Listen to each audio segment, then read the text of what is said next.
कहानी की शुरुआत में हम जेल के अंदर एक लंबे बाल और दाढ़ी मूंछ वाले आदमी को देखते हैं जिसका नाम बॉयका है। बॉयका कोई आम इंसान नहीं बल्कि वो किसी टाइम दुनिया का सबसे खतरनाक बॉक्सर हुआ करता था और वो कई बार वर्ल्ड चैंपियन भी बना। बॉयका इतना ज्यादा पावरफुल बॉक्सर था कि कोई भी फाइटर उसके सामने टिक नहीं पाता था। लेकिन इस वक्त वो जेल में पोछा लगाकर साफ सफाई का काम करता है, क्योंकि पिछली बार जेल के अंदर होने वाली अंडरग्राउंड फाइट के दौरान एक बॉक्सर ने बॉयका का पैर तोड़ दिया था, जिस वजह से वो मैच हार गया और बॉयका का पूरे जेल में जो रुतबा था वो मिट्टी में मिल गया। तब से लेकर आज तक बॉयका की कोई भी इज्जत नहीं करता। हालांकि जिस जगह बॉयका क्लीनिंग का काम करता है वो उस जगह से ऊपर जेल में चलने वाले फाइट्स का शोर सुन सकता था, लेकिन उसके टूटे हुए पांव के चलते वो चाहकर भी फाइट का हिस्सा नहीं बन सकता था। एक वक्त था जब बॉयका यहाँ इस जेल का बेताज बादशाह हुआ करता था, लेकिन अब इस जेल में उसे कोई भी नहीं पूछता और बॉयका की जगह एक नए चैंपियन को लोग इज्जत देने लगे हैं, जिसका नाम साइकॉब है। साइकॉब भी एक बहुत ही खूनखार फाइटर है जो अपने सामने वाले ओपोनेंट को मार मार कर उसका बुरा हाल कर देता है। यहाँ हम इस जेल में अंडरग्राउंड फाइट को रिप्रेजेंट करने वाले आदमी को देखते हैं जिसका नाम गागा है, जो पिछले कई सालों से अंडरग्राउंड फाइट करके पैसा कमा रहा है। और आज से कुछ साल पहले बॉयका गागा के लिए फाइट लड़ा करता था, लेकिन बॉयका की टांग टूटने के बाद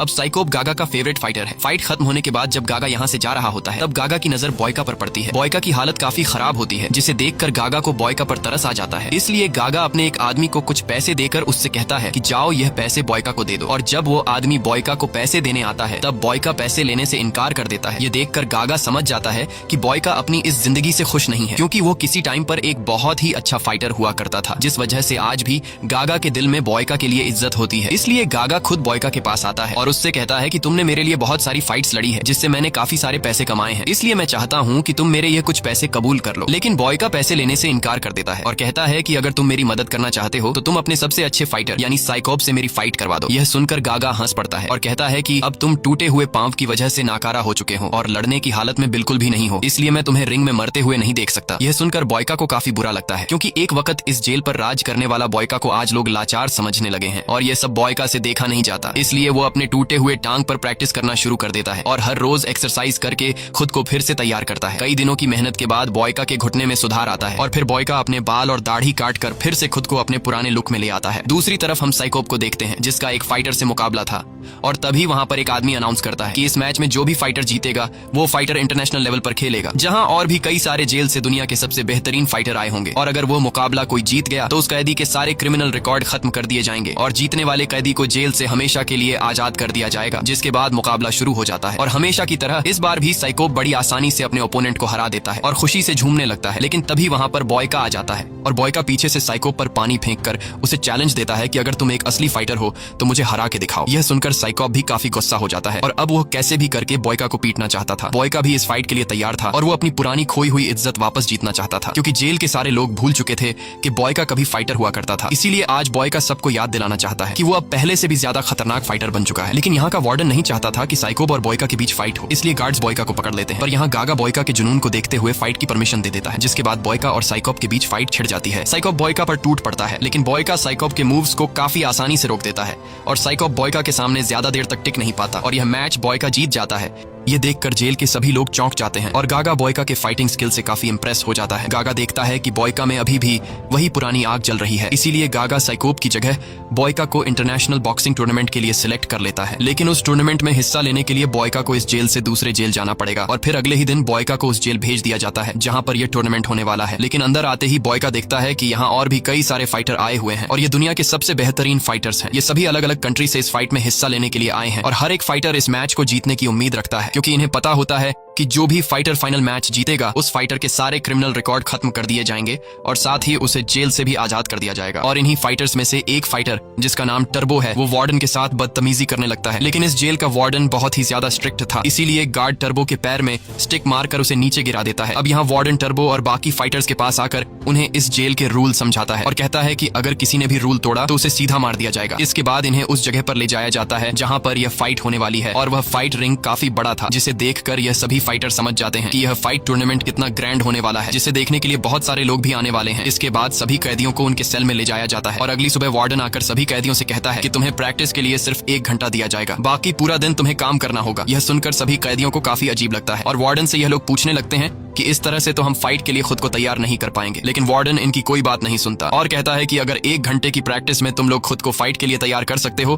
तो ठीक है, नहीं तो तुम लोगों को वापस जेल में भेज दिया जाएगा। अब जेल में वापस जाने के डर से न चाहते हुए यह लोग मान जाते हैं, जिसके बाद इन सभी को एक माइनिंग की जगह पर ले जाया जाता है जहां पर उन्हें काफी बड़े बड़े पत्थरों को तोड़ना है। और अब न चाहते हुए यह लोग काम पर लग जाते हैं। काम के दौरान बॉयका और टर्बो की आपस में बहस हो जाती है और जैसे ही यह दोनों एक दूसरे को मारने के लिए आगे बढ़ते हैं तभी कुछ गार्ड आकर इन लोगों को रोक देते हैं और तभी इनकी नजर पड़ती है एक फाइटर पर जिसका नाम डॉलर है। डॉलर बड़े सुकून से छांव के नीचे आराम कर रहा होता है। उसे वीआईपी ट्रीटमेंट दी जा रही होती है और उसे यहाँ पर कोई भी गार्ड काम करने के लिए नहीं बोलता। ये देखकर सभी लोगों को काफी गुस्सा आता है, लेकिन ये लोग मजबूर थे, इसलिए ये लोग कुछ भी नहीं कर सकते थे और काम पर लग जाते हैं। काम करते करते शाम हो जाती है, जिसके बाद कुछ गार्ड्स इन सभी को गाड़ी में बैठाकर वापस जेल ले आते हैं जहां उन्हें 1 घंटा प्रैक्टिस के लिए दिया जाता है। तभी हम डॉलर को देखते हैं जिसके पास वार्डन आता है और वार्डन यहाँ पर डॉलर को एक डब्बे में ड्रग्स देता है। ये ड्रग्स परफॉर्मेंस एनहांसमेंट के लिए होते हैं, जिसे लेने के बाद डॉलर की बॉडी में और भी ज्यादा पावर आ जाएगी और वो अपने ओपोनेंट को आराम से हरा देगा। अब यहाँ वो दिन आता है जिस दिन टूर्नामेंट स्टार्ट होने वाला था और पूरे दुनिया में सट्टेबाजी होना शुरू हो जाती है, जहाँ पर सभी लोग अपने फेवरेट फाइटर्स पर पैसा लगाने लगते हैं। जिसके बाद पहली फाइट शुरू हो जाती है। यहाँ हम पहले फाइटर को देखते हैं जिसका नाम सिल्वा है। सिल्वा एक बहुत ही अच्छा फाइटर है जो अपने अच्छे फाइटिंग स्किल्स की वजह से अपने ओपोनेंट को बहुत ही जल्दी हरा देता है और सिल्वा ये मैच जीत जाता है, जिसका मतलब कि सिल्वा सेमीफाइनल के लिए क्वालिफाई कर गया है। इसके बाद दूसरी फाइट होती है टर्बो की और यहाँ हम टर्बो की फाइटिंग के अंदाज को देखकर समझ जाते हैं कि टर्बो कोई कच्चा खिलाड़ी नहीं है। टर्बो अपने ओपोनेंट से बहुत ही तेजी से फाइट कर रहा होता है, जिससे उस दूसरे फाइटर को टर्बो पर वार करने का मौका ही नहीं मिलता और टर्बो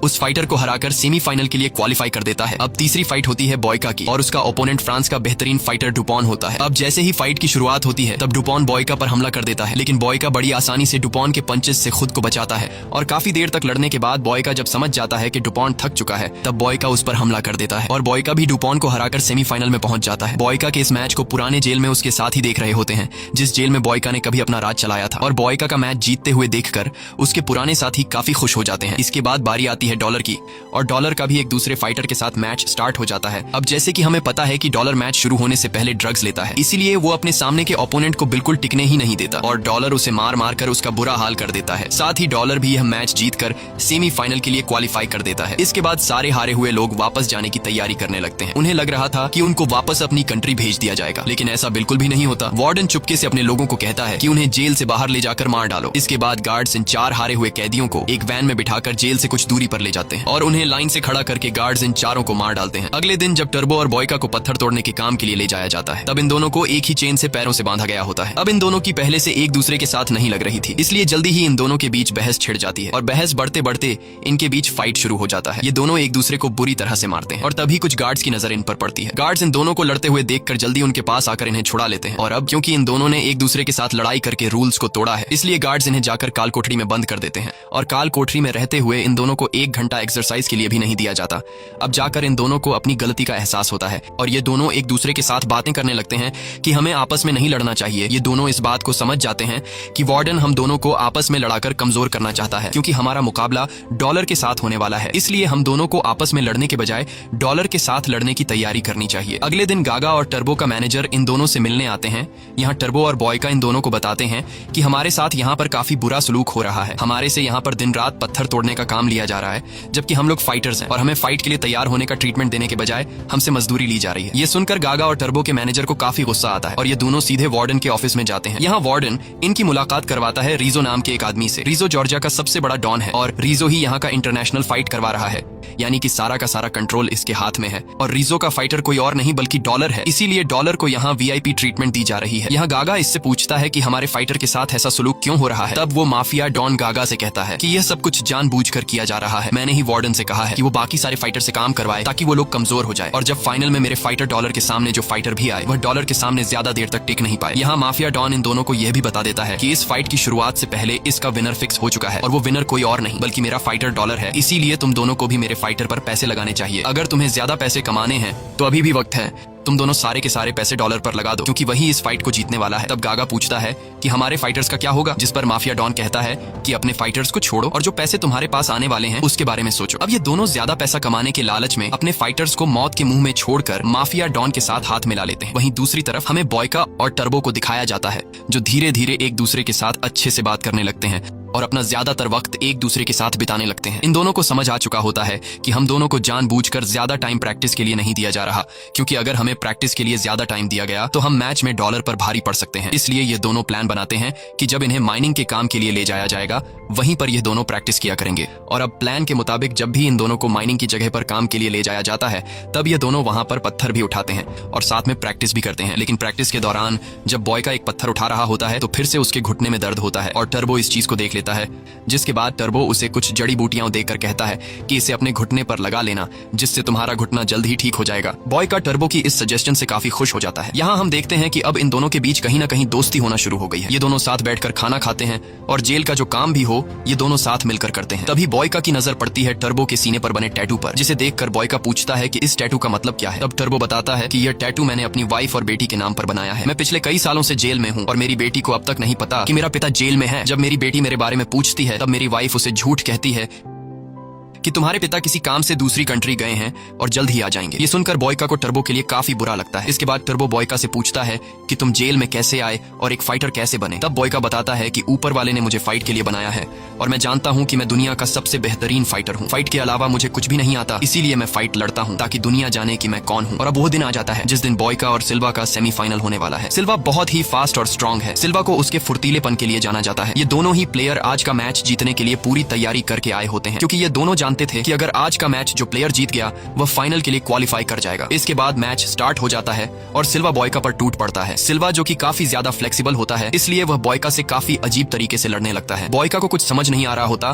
कि सिल्वा पर कैसे हमला किया जाए, क्योंकि बॉयका जब भी उस पर वार करता है तब सिल्वा अपनी फ्लेक्सिबिलिटी से खुद को बचा लेता है। इस दौरान बॉयका के टांग में फिर से दर्द होना शुरू हो जाता है, जिससे ऊपर खड़ा डॉलर नोटिस कर लेता है। बॉयका को कुछ समझ नहीं आता कि वह सिल्वा को कैसे हराए, लेकिन बॉयका की सबसे बड़ी खासियत यही है कि वह पहले प्लेयर के मूव को समझता है और जब वह समझ जाता है कि सामने वाला प्लेयर किस तरीके से लड़ रहा है तब बॉयका अपनी चाल बदल लेता है और वह सिल्वा पर टूट पड़ता है और बॉयका उसे मार मार कर उसका बुरा हाल कर देता है। लेकिन इतना मार खाने के बावजूद भी सिल्वा हार मानने को तैयार नहीं था और वह काफी घायल हालत में बॉयका का मुकाबला करता है। लेकिन जब सिल्वा उस पर वार करने की कोशिश करता है तब सिल्वा उल्टा बॉयका से मार ही खाता है और एक वक्त ऐसा आता है जब बॉयका यहाँ पर सिल्वा को हरा देता है और अब सिल्वा को हराने के बाद बॉयका पहुंच जाता है फाइनल में। बॉयका को फाइनल में जाता देखकर वहां पर मौजूद कैदी काफी खुश होते हैं, लेकिन माफिया डॉन रीजो की मुसीबत बढ़ने लगती है, क्योंकि बॉयका को सिर्फ 1 घंटा प्रैक्टिस देने के बावजूद भी उसने एक बहुत ही अच्छे फाइटर सिल्वा को हरा दिया। ये देखकर माफिया डॉन काफी परेशान हो जाता है, क्योंकि अब अगला सेमीफाइनल मैच टर्बो और डॉलर के बीच होने वाला था। इसीलिए उसे डर रहता है कि कहीं टर्बो मेरे फाइटर डॉलर को सेमीफाइनल में हरा न दे। ये सोचकर माफिया डॉन सीधा जाता है जेल के वार्डन के पास और वार्डन से कहता है कि हमने जितना सोचा था बॉयका और टर्बो उससे ज्यादा खतरनाक है, लेकिन बॉयका ऑलरेडी फाइनल में पहुंच चुका है, इसीलिए मैं चाहता हूं कि तुम लोग टर्बो को घायल कर दो ताकि वह अगले मैच के लिए तैयार नहीं हो सके और डॉलर बिना मैच जीते फाइनल में पहुंच जाए। अब उस माफिया डॉन की बात को मानते हुए वार्डन सीधा पहुंचता है टर्बो के सेल के पास, जहां वार्डन टर्बो के सेल का दरवाजा खोल देता है, जिसके बाद गार्ड्स टर्बो को बुरी तरह से मारने लगते हैं और इतना मारते हैं कि टर्बो का बुरा हाल कर देते हैं। अब टर्बो ज्यादा घायल होने की वजह से वो डॉलर के साथ सेमीफाइनल मैच खेलने की हालत में नहीं था। कुछ देर बाद यहाँ बॉयका टर्बो से मिलने आता है। बॉयका देखता है कि टर्बो बहुत ही बुरी हालत में स्ट्रेचर पर लेटा हुआ है और बॉयका समझ जाता है कि टर्बो को इसलिए मारा गया है ताकि वो डॉलर के साथ मैच न खेल सके। लेकिन टर्बो जो एक बहुत ही अच्छा फाइटर है, वो इस हालत में भी डॉलर के साथ फाइट करने को तैयार था, पर बॉयका उसे समझाता है कि तुम इस हाल में कभी भी मैच नहीं जीत सकते, इसलिए डॉलर के साथ तुम फाइट मत लड़ो। लेकिन टर्बो मानने को तैयार नहीं था। इसके बाद बॉयका वापस आकर प्रैक्टिस करने लगता है। तभी उसके पास डॉलर आता है और बॉयका का मजाक उड़ाते हुए कहता है कि मुझे पता है कि तुम इससे पहले जेल में क्लीनिंग और टॉयलेट साफ करने का काम करते थे, इसलिए एक साफ सफाई करने वाला मेरा कभी भी मुकाबला नहीं कर सकता। यहाँ बॉयका को गुस्सा तो काफी आ जाता है, लेकिन फिर वो अपने गुस्सा पर काबू पाते हुए कहता है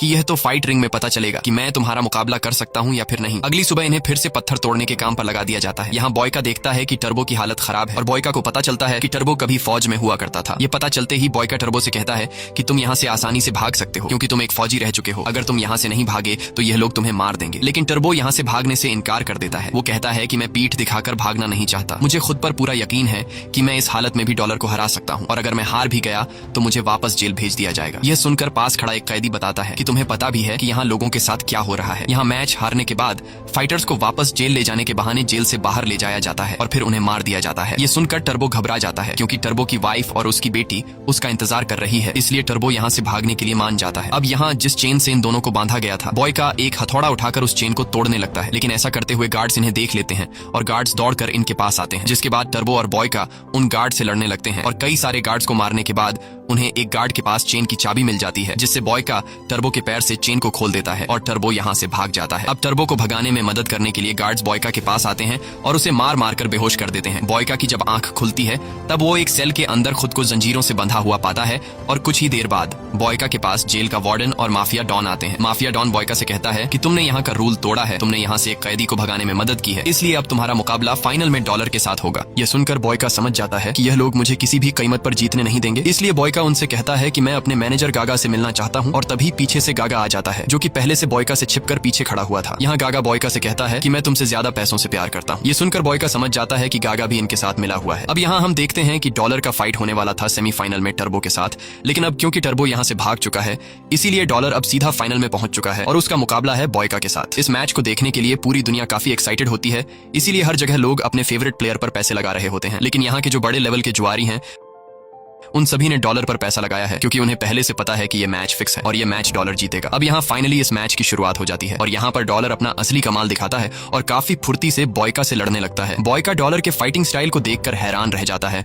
और सोचने लगता है कि कोई फाइटर इतना तेज कैसे हो सकता है। लेकिन हमें तो पता है कि डॉलर एक तो अच्छा फाइटर है और ऊपर से उसने ड्रग्स ली है, जिस वजह से वो काफी ज्यादा पावरफुल हो गया है, इसलिए वो बॉयका को बुरी तरह से पीटने लगता है। यहाँ जब भी बॉयका उस पर हमला करता है तो डॉलर बड़ी आसानी से खुद को बचा लेता है। अब यहाँ काफी देर तक लड़ने के बाद बॉयका धीरे धीरे डॉलर के मूव्स को समझने लगता है और थोड़ी देर के बाद बॉयका डॉलर के सारे फाइटिंग टेक्निक को समझ जाता है, इसलिए अब बॉयका डॉलर के साथ उसी टेक्निक से लड़ने लगता है जिस टेक्निक से डॉलर बॉयका के साथ लड़ रहा था। और देखते ही देखते बॉयका डॉलर पर भारी पड़ने लगता है। डॉलर जब समझ जाता है कि बॉयका मुझ पर भारी पड़ रहा है, तब डॉलर बॉयका के कमजोर पार्ट्स पर अटैक करता है, क्योंकि डॉलर को पहले से पता था कि बॉयका का घुटना टूटा हुआ है, इसीलिए वो बॉयका के घुटने पर वार करने लगता है, जिससे बॉयका को काफी तकलीफ होने लगती है और बॉयका डॉलर के सामने कमजोर पड़ जाता है। लेकिन बॉयका अभी भी हार नहीं मानता और वो डॉलर से लड़ने लगता है, लेकिन घुटने में तकलीफ होने की वजह से वो डॉलर का पहले की तरह मुकाबला नहीं कर पाता और इसी मौके का फायदा उठाते हुए डॉलर बॉयका पर टूट पड़ता है और उसका बुरा हाल कर देता है और आखिर में डॉलर बॉयका को इतने जोर का किक मारता है जिससे बॉयका रिंग से बाहर गिर जाता है। यहाँ पर मौजूद सभी लोगों को लग रहा था कि बॉयका हार चुका है, इसीलिए रेफरी काउंटिंग शुरू कर देता है और अगर रेफरी के 10 तक काउंटिंग करने तक बॉयका वापस रिंग में नहीं आया तो बॉयका हार जाएगा। यहाँ बॉयका अधमरी हालत में रिंग के बाहर पड़ा होता है और तभी उसे याद आता है कि वो कैसे जेल में साफ सफाई का काम किया करता था और लोग उसका मजाक उड़ाया करते थे। इसलिए बॉयका समझ जाता है कि अगर आज मैंने हिम्मत हार दी तो फिर मैं हमेशा के लिए लोगों का मजाक बन के रह जाऊंगा। इसलिए बॉयका अपने पैर पर वाइपर का कपड़ा बांध लेता है और एक बार फिर से जैसे तैसे हिम्मत जुटाकर बॉयका रिंग में आकर खड़ा हो जाता है। ये देखकर डॉलर के साथ साथ वहां पर मौजूद सभी लोग हैरान रह जाते हैं। तब डॉलर एक बार फिर से आता है हमला करने के लिए, लेकिन बॉयका अब अपने फाइटिंग स्किल्स का दूसरा टेक्निक इस्तेमाल करता है और डॉलर को बुरी तरह से पीटने लगता है। यहाँ डॉलर कुछ भी नहीं समझ रहा होता कि बॉयका के पंचेस को कैसे रोका जाए। यहाँ जितने भी कैदी होते हैं वो सभी बॉयका का नाम पुकारने लगते हैं और बॉयका भी अपनी पूरी ताकत लगाकर डॉलर को पीटने लगता है। बॉयका इतने फास्ट तरीके से पंचेस बरसाता है कि डॉलर को खुद को बचाने का मौका ही नहीं मिलता और आखिर में जब डॉलर समझ जाता है कि बॉयका मुझे हरा देगा, इसलिए डॉलर अपना आखिरी दांव चलाते हुए जोर से बॉयका को किक मारने की कोशिश करता है। लेकिन डॉलर जिस पैर से बॉयका को किक मार रहा होता है तब बॉयका उसका वही पैर तोड़ देता है, जिससे डॉलर नीचे गिर जाता है और फाइनली ये मुकाबला बॉयका जीत जाता है। बॉयका की जीत को देखते हुए वहां पर मौजूद सभी लोग खुशी से झूमने लगते हैं, लेकिन इस टूर्नामेंट को ऑर्गेनाइज करने वाला माफिया डॉन और उसके साथी काफी उदास हो जाते हैं क्योंकि उनके डॉलर पर लगाए हुए ढेर सारे पैसे डूब गए। और अब क्योंकि वार्डन और माफिया डॉन के कहने पर गागा और टर्बो के मैनेजर ने डॉलर पर पैसे लगाए थे, इसलिए टर्बो का मैनेजर काफी गुस्सा हो जाता है और वो सीधा वार्डन के ऑफिस में पहुंचकर वार्डन पर बंदूक तान देता है। लेकिन तभी पीछे से माफिया डॉन आ जाता है। अब क्योंकि माफिया डॉन ने सभी को डॉलर पर पैसे लगाने को कहा था, इसलिए टर्बो का मैनेजर माफिया डॉन को गोली मार देता है, पर तभी पीछे से वार्डन टर्बो के मैनेजर को भी शूट कर देता है। यानी कि अब टर्बो के मैनेजर और माफिया डॉन मर चुके हैं। वहीं दूसरी तरफ हम बॉयका को देखते हैं, जिसे अब रूल्स के मुताबिक उसके सारे क्रिमिनल रिकॉर्ड खत्म करके हमेशा के लिए जेल से आजाद कर दिया जाएगा। लेकिन तभी वार्डन उसके पास आता है और कहता है कि तुमने टूर्नामेंट तो जीत लिया, लेकिन मैं तुम्हें आजाद नहीं कर सकता क्योंकि तुमने यहाँ से टर्बो को भगाने में मदद की है और वो अभी तक नहीं मिला है, इसलिए हम तुम्हें वापस तुम्हारे जेल भेज रहे हैं। तब बॉयका कहता है कि मुझे कोई फर्क नहीं पड़ता, मैं वापस जेल जाने के लिए तैयार हूँ। इसके बाद यह लोग बॉयका को वैन में बैठाकर जेल से बाहर लेकर आते हैं और उसे वापस जेल भेजने के बजाय उसे मारने लगते हैं। लेकिन तभी वहाँ पर बॉयका का जिगरी दोस्त टर्बो आ जाता है और वो सारे लोगों को शूट कर देता है। इसके बाद बॉयका और टर्बो यहाँ से भागने लगते हैं और टर्बो बॉयका को सीधा गागा के गाड़ी के पास लेकर जाता है। यहाँ हमें पूरी सच्चाई पता लगती है। गागा बताता है कि मुझे पहले से यकीन था कि उस मैच को अगर कोई जीत सकता है तो वो सिर्फ और सिर्फ बॉयका है। मुझे पता था कि यहाँ का सबसे बेस्ट फाइटर बॉयका है, क्योंकि बॉयका को हराना बहुत मुश्किल है, और खास करके तब जब वो गुस्से में हो। इसीलिए मैंने माफिया डॉन की बात नहीं मानी और मेरे पास जितने भी पैसे थे वो सभी के सभी मैंने तुम पर लगा दिए, और मैंने उन पैसों का डबल दाम तुम पर लगाया। इसलिए आज तुम्हारी वजह से मैंने बहुत सारा पैसा कमाया है। और अब क्योंकि गागा ने बहुत सारे पैसे कमाए थे, इसलिए वो एक सूटकेस में बॉयका को ढेर सारे पैसे देकर आजाद कर देता है। इसके बाद गागा गाड़ी रोक देता है ताकि बॉयका यहाँ से अपने गांव चला जाए, लेकिन जाने से पहले टर्बो आकर बॉयका को गले लगाता है और टर्बो बॉयका का शुक्रिया अदा करता है, क्योंकि उसकी वजह से आज वो जिंदा है। साथ ही टर्बो कहता है कि आने वाले दिनों में हो सकता है कि हम दोनों के बीच फाइट का एक मैच हो, ताकि पता चल सके कि हम दोनों में से कौन बेहतर फाइटर है। ये कहकर टर्बो गाड़ी में बैठ जाता है और गागा के साथ जाने लगता है, और बॉयका भी हाथ में पैसों से भरा हुआ सूटकेस लेकर अपने गांव की तरफ निकल पड़ता है। यहाँ हम देखते हैं कि बॉयका के चेहरे पर काफी खुशी होती है। इसी के साथ ये कहानी खत्म हो जाती है। अगर आपको यह वीडियो अच्छी लगी हो तो हमारे चैनल को सब्सक्राइब और वीडियो को लाइक जरूर कीजिएगा।